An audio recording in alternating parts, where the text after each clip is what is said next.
My name's Arthur Dooley, and I earn my living as a sculptor.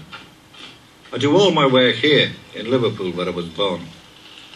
I believe that living in a place where you earn your bread means something. Everything that happens to it is a part of you, and everything that you do becomes a part of it. A lot has happened to Liverpool since the last war. Big business and the politicians have been having a ball. But when they've finished bankrupting this city, the people must organise and come into their own.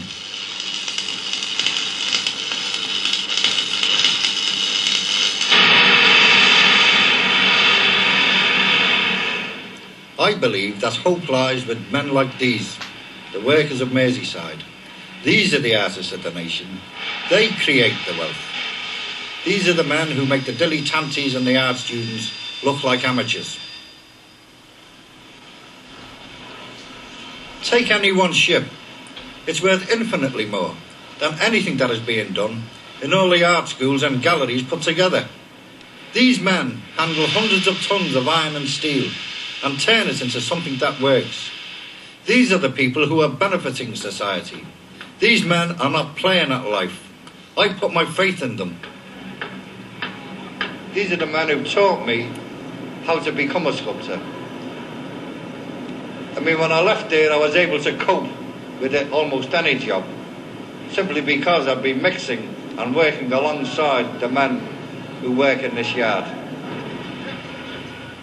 I got my schooling here in this shipyard and travelling round the world a bit at Her Majesty's expense, just seeing how other people live. And having seen the world then, and having read a bit about it or other people's views on it, finding out that you got something to say yourself and then looking for a vehicle for it. In 1968, Arthur Dooley created this solid steel and concrete sculpture for the atomic energy plant in Dasbury. A fusion of two ideas, the resurrection of Christ and the splitting of the atom. I wasn't in an art school as a sculptor, but I was the janitor at St Martin's College of Art, and I started making things out of plasticine, clay, plaster of Paris, and I thought it was a load of rubbish, you know. You knock a bit of plaster in there, it shows through. It doesn't matter how you tart it up, it's still plaster. And there used to be bits of lead from armatures lying around the floor that I swept up. And I decided to make the models out of the bits of lead. I thought metal had more dignity. Metal is noble. In 1964, Arthur Dooley created his Dachau crucifixion. The idea comes from the German concentration camp at Dachau during the Second World War. The sculpture is made of stainless steel, fiberglass, resin, old rags, and barbed wire. Art hasn't come into its own yet, but it will when the great masses, you know, through education, through new ways of learning, through new systems of thinking, when they latch onto it and become enthused and learn to touch things and see things for themselves, you know. It means new ways of teaching. It'll mean a whole new dimension in education, but it'll be for the masses. It's no longer for the odd individual, the odd kept man, you know, the odd big name. It's going to be for all.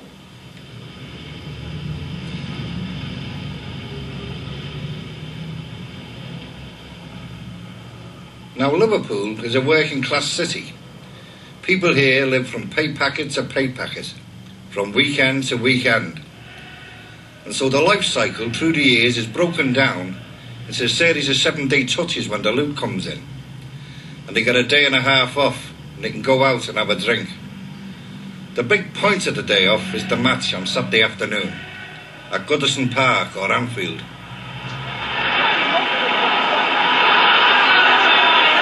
Take Anfield. They meet here on the Cop, 20,000 men, women and kids, straight from the streets. Liverpool is a street society. Families are linked together by the streets. And on the Cop, you get this tremendous feeling of family and neighbourhood, celebrating on a Saturday afternoon.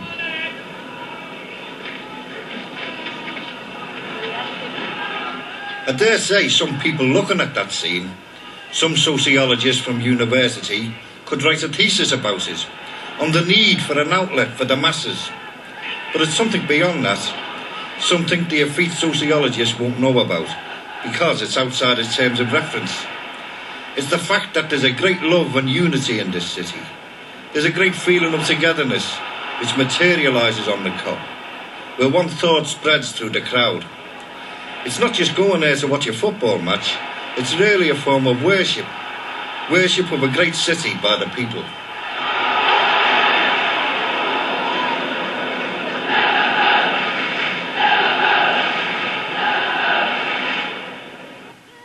Pull down Paddy's Market, where me ma once had a stall, and soon their picks and shovels will be through our backyard wall. Don't want to go to Kirby, don't want to go to Speak, don't want to go. What do you make of this lot? You know, round here, not many years ago, about 3 years ago, these were houses with families in. Real communities. These streets which separate the grass round here were full of people, full of families. And the whole lot's been destroyed, torn apart. I mean, when you tear streets down like this and move communities, you've destroyed that community. And this is going on all over the place. You know, you destroy the communities, you destroy the city. And we're in the middle of a great demolition job on the family. We're seeing the family and the communities being broken up. And that's where they are now, that's where they put the people. I mean, they didn't ask to go up there. They had no choice. The architects who built the place don't live up there, and the city fathers don't live up there. But it's all right for the working class people, you know, they'll suffer anything. There's lots of other little things like putting out the cats, but there's no back door on the 14th floor of a unit commerce flat. When you get close to these things and you have a look at them, you wonder what was in the mind of the architects that put them up. What prompted them with this sort of cubist design thing? When we talked about this some time ago, they said the only thing we could do was either move the people out or stick them up. You know, they were wrong, because people are now refusing to go into them because of the design, and they're coming out with other ideas. But it's a bit too late for a lot of people. We're not used to living in buildings like this. They're not our kind of living thing. We live in streets and in houses with neighbourhoods where people can meet and mix together and keep an eye on one another, and we can mind next door's baby and things like this, and the woman over the road can watch your house when you leave. But now this has happened, there's break-ins happening and everything. It's a bad show, you know. And the kind of people who built this are not our class. They're not working class. They're the antithesis, really. They're a separate race to us. You know, they talk a different language. They use different terms of reference. They don't think like we do. They've got a different lifestyle to us. What they put up here, these semi-detached livers, you know, who wouldn't live in these things themselves, for me, is the very antithesis to Christianity. It's the opposite to love thy neighbour. There's no soul in this kind of building. Don't want to go to Kirby, don't want to go to Speak, don't want to go from all I know in Back Buchanan Street. This is Rodney Street. It's the Harley Street of Liverpool, full of nice, tarted-up Georgian houses. It's a street full of doctors, dentists and architects. You see, they didn't destroy all the streets. They kept the best for themselves and left the people with the lift shafts. What amazes me is that the architects who build the tower blocks and put up the monstrous offices live here and have their offices here. They know damn well that the kind of stuff they're putting up for us isn't good enough for them. Now that's real hypocrisy.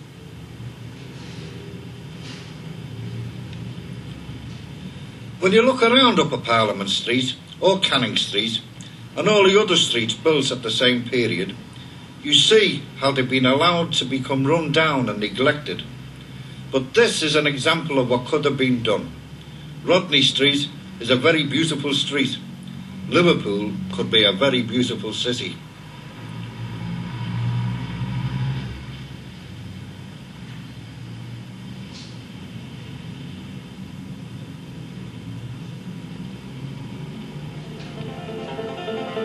I wish I was back in Liverpool. I think that mankind's greatest achievements are in his cities, and that among cities, seaports are the jewels. The social ideas come in from all over the world and settle in there. This is what strikes me about Liverpool. It's Leningrad, it's San Francisco, it's a Hamburg, and it's Marseille all rolled into one. There's six in a bed by the old pierhead, and it's Liverpool town for me. 'Tis 7 long years since I won. We have all these different races coming into Liverpool. Irish, Jews, West African and West Indian. They come in and settle and bring new blood and new ideas. This is what makes great seaports probably some of the most highly civilised places to live in the world. I don't want to see this culture on the Mersey pulled down and torn apart. You know what that is? That's the Roman Catholic Cathedral. It's mine. I've been wanting one of them for a long time. And now I've got it. I'm not all that happy with it. There it is. We're paying for it though, and it's costing a mint. The whole diocese is deep in the red trying to cope with it. But money apart, should it ever have been built at all? I think all of us have made a mistake. Cathedrals are out of date. But now that we've got it, who is it for? The tourists or the people of Liverpool? If it's for the people, I think it should have been built the other way round. Well, there's the cathedral. And over there, they're the people for whom the cathedral was built, who wanted their cathedral and paid for it. And this is what they've given them. They've given them the stairs and the back entrance, the tradesman's way in. Something wrong. Architecturally, it's a flop because it doesn't work. The architect who designs it appears to ignore the history of the church and the purpose of a cathedral.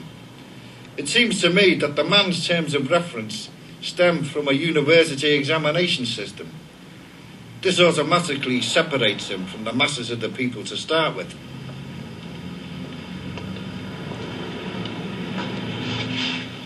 Well, there's another part of Liverpool. This is Liverpool University, or the back end of a part of it. This is where the new middle classes come to learn the terms of reference, separated from the working class, separated from the city. I suppose the purpose of a university is that it's going to make life easier and better for all of us. They're going to help us manage things and run things for the benefit of all of us. And that's what we're paying for. But what really happens is that the most intelligent of the working class are creamed off and put in there along with the top kids and transformed. The purpose is lost. They start accepting the lifestyle of the university. They become perpetual students for the rest of their lives. They seldom change. They don't come back into life and help us out.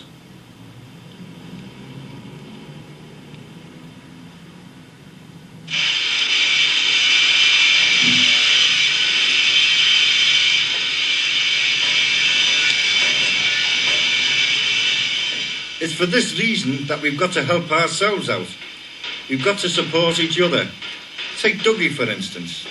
He's out of work at the moment, but in the meantime he's helping me and earning a few bob, picking up the job. You don't ask what's he trying to create, you just have to look at it, and you stand still and look at it, nice and quiet, and look at it, and that's just what it does to you. You just stand and look at it, and you think it's brilliant. The point is, we've got to teach ourselves. We've got a dynamic culture of our own, which no one can teach us, because we live it. We don't get it through A levels and O levels.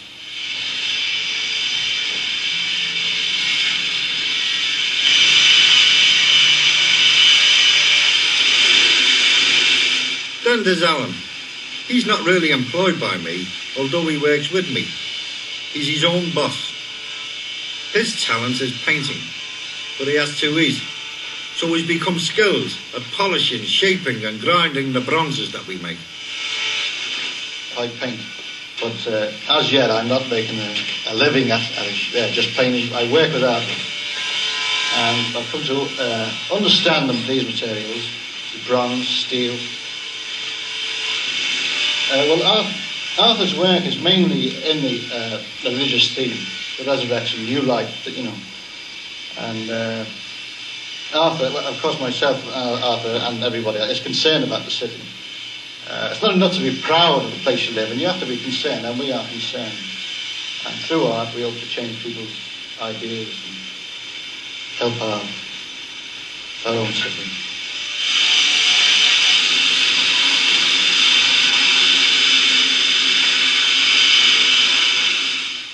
The work that I do, that means anything at all, is religious. And for me, the centre of my religion is the resurrection. The art of any society reflects the philosophy by which it lives. But although we live in a Christian society, there are very few references to resurrection. Instead, our whole culture has been saturated by the idea of the cross. Now I believe that this is wrong, because it's geared to the death wish, and people want to live. We're the shape from which crosses are made. The design is based on the human form, but ideas have been turned upside down and inside out. We now put the design on ourselves. The cross has become more important than the man. Now there's no humanity on a bare cross, and if there's anything that's pure design, it's ourselves. Because I believe that we're the mystical body. Mankind, all of us, are Christ. When I went to school, the images I got of Christ were either of gentle Jesus, meek and mild, burning like a candle with a pure clear light, or he was dead, crucified. Now I reject both of these images. I believe that the real Christ was a revolutionary, that this son of a carpenter, who in spite of the crucifixion, in spite of being entombed, walked out alive and well. He hammered them. And this is the message that's been suppressed. You see, the central point in my religion is that we can win now. We don't have to wait for the next world. The resurrection is now. And the spirit of the resurrection is the ordinary person like you and me who reflects Christ. Realising that we can win today, as well as in the next world, if there is one.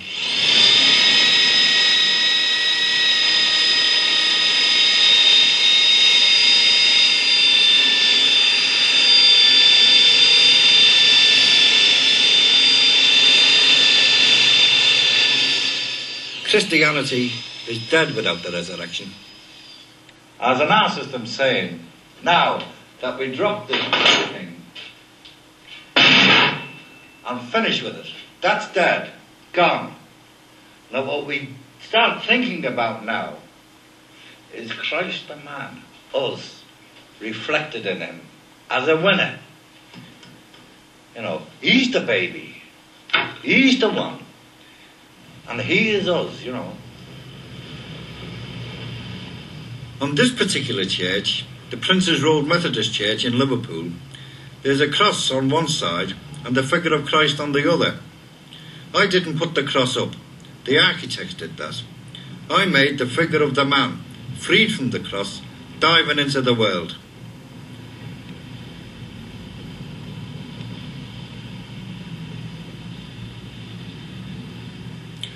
Let's forget the usual image of the crucifixion. An auburn-haired, blue-eyed Christ with a nail in each corner. I personally don't believe that. What I believe in is here, a multiracial Christ who is all mankind.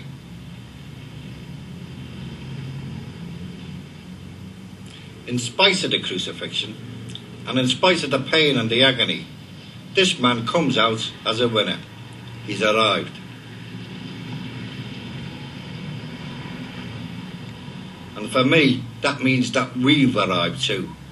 We're winners.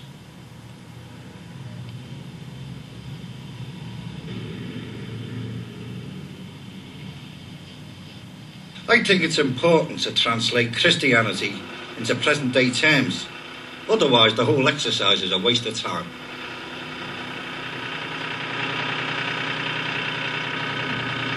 Have a look at it. At one time, these buildings and warehouses were full of men and the stuff that's coming from all over the world. Now they're empty.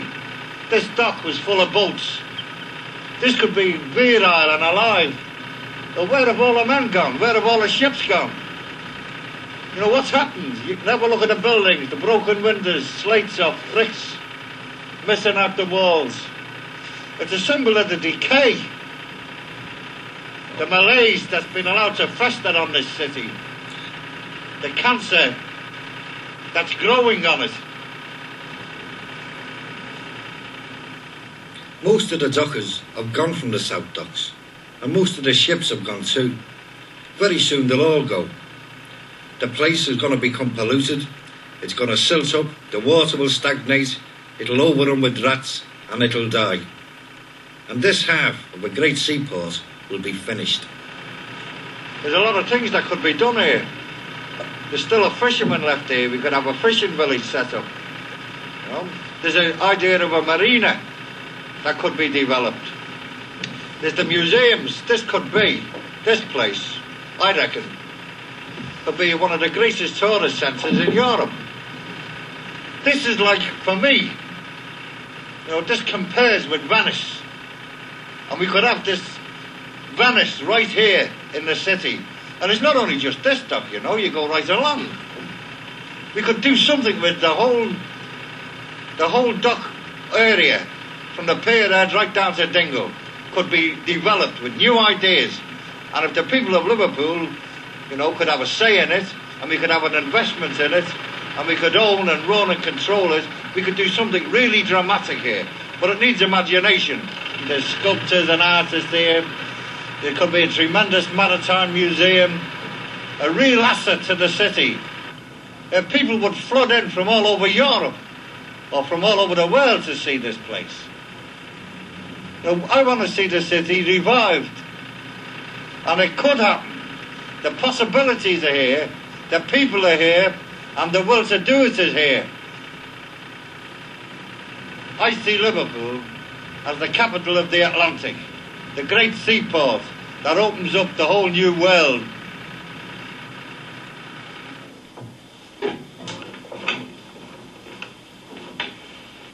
But ultimately, it's the people that make a city, and it's people who will revitalise the docks, who will bring back life into these empty acres of stagnant dockland. Liverpool has the people. We need the work. We have the talent. And this is the place where it could all happen again. Sorry, hold on. Okay.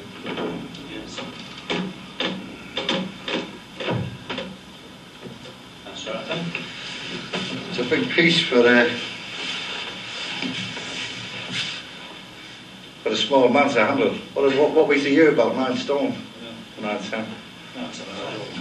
Yeah. That's Eric Carr.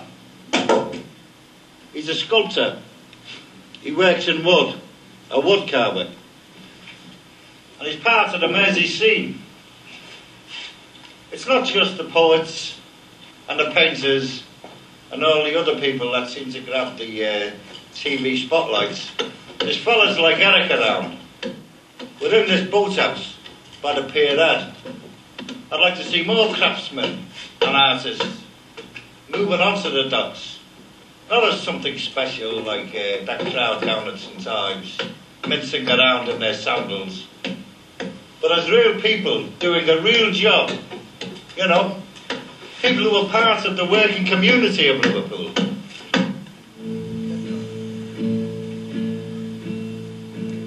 Some other place that isn't real. You watch it on the telly with the evening meal. There's a man with no hands and a man who can't see, a hungry man and a man who can't feel. And none of them are me. None of them are me.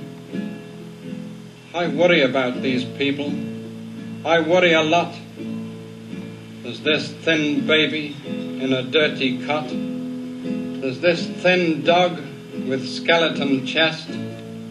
A woman on crutches. And all the... We're not television producers, nor are we radio commentators. We don't write the heavyweight books.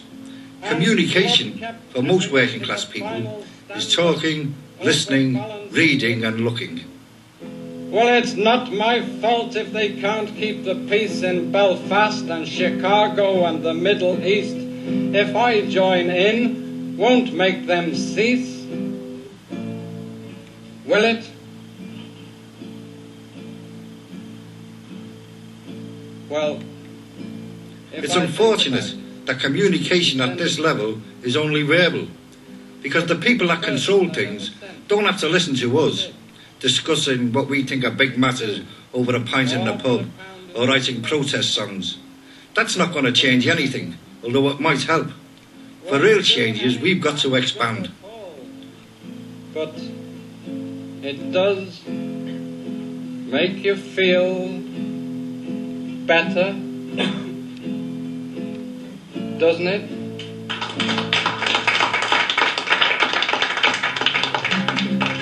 See our pollution march onward, gliding past you and me. Now you can walk on the Mersey, for the river is slashed to the sea. Motorways cut us in pieces and eat up our arable land. Mr. Nady, you're one of the few fellas left fishing from that side of the river, Liverpool, aren't you? How many more is there? On the river, there's 3. Actually earning a living at it, you know, the livelihood. Yeah. There's one at Rock Ferry, one at New Brighton, and myself on this side. So this great river's only got 3 fishermen on it? Yeah. Actually earning the livelihood at it. Well, you can count them in hundreds. In the past, like going back a while, you know. Well, no chance of it, you know, reviving, you know. The way the pollution is, you've got to travel so far for it, you know, for your stuff. Who's responsible, do you think, for the, you know, the pollution? Well, it's the industrialist all the time, isn't it? On this side, mostly. Well, on both sides, really. You know, you've got Widnes and Runcorn, you know, either side of the river, haven't you? Yeah. That's where all your chemical industries are set up. Yeah. And then you've got your soap people on this side of the river, yeah, on the Cheshire side. And then you've got your chemical tankers coming out. The air of our cities, and babies store up DDT. I cannot make love while this gas mask keeps you at a distance from me. See our pollution march onwards, gliding past you and me. Now you can walk on the Mersey, though the river is slashed to the sea. Now, it's communication, just like what I'm doing, isn't it? In a Yeah. way, but you're doing it, you know, you do it this way. Well, it's part of people's fight, isn't it? Because we can't get what we want in the other newspapers. You've got to do one yourself. That's Chrissy Ma. She runs her own newspaper, the Tuebrook Bugle. Chrissy lives in one of the most famous streets in Liverpool, Pringle Street. It's famous because she lives there. She organises and prints and gets her newspaper out of her own front parlour. We know what we want out of life. We know what we want this paper to do. And this paper is doing exactly what we want it to do. It's a voice of the people. It's going about, it's getting things done. It's really fantastic. I think other papers can't compare this type of thing, because all they're doing is catering for a small minority of people. I mean, that minority, bear in mind, might be larger than all the people got in Tuebrook, but it doesn't speak for them. It entertains them, and even in some cases sympathises with their causes. But the Tuebrook Bugle does neither of these things. The Tuebrook Bugle is a campaigning necessity. Well, somebody's got to help the people, haven't they? I mean, nobody else will. Every time we were campaigning years before we started the newspaper, And we never... We have a monopoly daily newspaper here in Liverpool, and it's part of the political and social establishment. What Chrissy and a committee have done is to produce an alternative press.